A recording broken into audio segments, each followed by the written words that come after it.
स्वागत है। आज हम एक जरूरी कॉर्पोरेट घोषणा पर बात करने वाले हैं। हाँ, ये विप्रो लिमिटेड से जुड़ी है। हमारे पास एक दस्तावेज है, कर्मचारी स्टॉक यूनिट अनुदान नाम से। तो चलिए इसे थोड़ा गहराई से समझते हैं कि इसमें क्या है। हाँ, तो विप्रो ने अपनी एक सहायक कंपनी के कुछ कर्मचारियों के लिए ये घोषणा की है। किस बारे में है ये घोषणा? ये है रिस्ट्रिक्टेड स्टॉक यूनिट्स यानी आरएसयूज देने के बारे में। RSUs।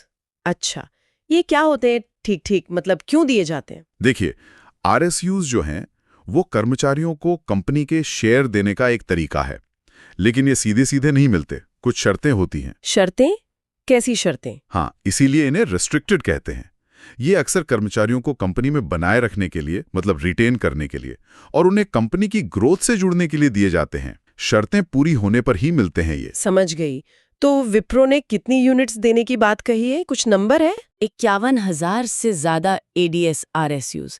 ये तो काफी बड़ी संख्या है। हाँ बिल्कुल, और ये सब कंपनी की एक स्कीम के तहत है, कर्मचारी stock options, performance stock unit और restricted stock unit scheme 2024। Okay, तो ये 2024 की स्कीम का हिस्सा है। एकदम सही।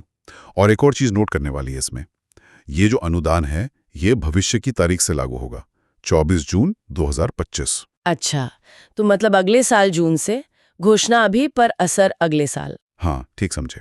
लेकिन आपने कहा था ये रेस्ट्रिक्टेड है, तो क्या ये 24 जून 2025 को ही सारे मिल जाएंगे कर्मचारियों को? नहीं, बिल्कुल नहीं।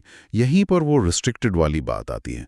दस्तावेज कहता है कि इनका वेस्टिंग होगा, वो भी एक खास शेड्यूल के हिसाब से। वेस्टिंग, ये क्या होता है? वेस्टिंग मतलब वो प्रक्रिया जिसके तहत ये यूनिट्स धीरे धीरे समय के साथ कर्मचारी की होती जाती हैं। जैसे कुछ हिस्सा 1 साल बाद, कुछ 2 साल बाद, इस तरह से। ये एकदम से नहीं मिलती। ओह, किश्तों जैसा कुछ। हाँ, एक तरह से समझ सकती हैं। ये अक्सर कर्मचारी के कंपनी में टिके रहने या कोई टारगेट पूरा करने से जुड़ा होता है। तो ये वेस्टिंग का शेड्यूल कौन बनाता है? पहले से तय होता है? ये कंपनी के बोर्ड की एक कमेटी तय करती है, नॉमिनेशन और पारिश्रमिक समिति, मतलब नॉमिनेशन एंड रेम्यूनरेशन कमेटी। अच्छा, तो कमेटी तय करेगी कि कब और कितना मिलेगा। हाँ, उनका फैसला ही अंतिम होगा इसमें। और सिर्फ वेस्टिंग शेड्यूल ही नहीं, एक और चीज है। क्या? एक्सरसाइज अवधि, मतलब जब यूनिट्स वेस्ट हो जाएं, कर्मचारी के हक में आ जाएं, तो उन्हें क्लेम करने की भी एक समय सीमा होगी। यानी वेस्टिंग पूरी होने के बाद भी एक टाइम लिमिट होगी क्लेम करने की। सही। और ये अवधि भी वही कमेटी तय करेगी। तो अगर मैं इसे संक्षेप में कहूं, विप्रो ने अपनी सहायक कंपनी के कर्मचारियों को 51,000 से ज्यादा ADS RSUs दिए हैं। ये अगले साल जून 2025 से प्रभावी होंगे। हाँ, लेकिन ये मिलेंगे धीरे धीरे, एक वेस्टिंग शेड्यूल के हिसाब से जो एक कमेटी तय करेगी। और फिर उन्हें क्लेम करने की भी एक अवधि होगी, वो भी कमेटी ही तय करेगी। बिल्कुल सही सारांश है। ये कंपनी के लिए एक अहम टूल हो सकता है अपने टैलेंट को रोके रखने का। हाँ, मतलब सिर्फ पैसा नहीं, बल्कि कंपनी से जुड़ाव बढ़ाने का भी एक तरीका। हाँ, जब कर्मचारी को लगता है कि कंपनी अच्छा करेगी तो उसे भी फायदा होगा, तो वो ज्यादा प्रेरित महसूस करता है। ये बात तो है। और यहीं पर एक सवाल उठता है सोचने के लिए।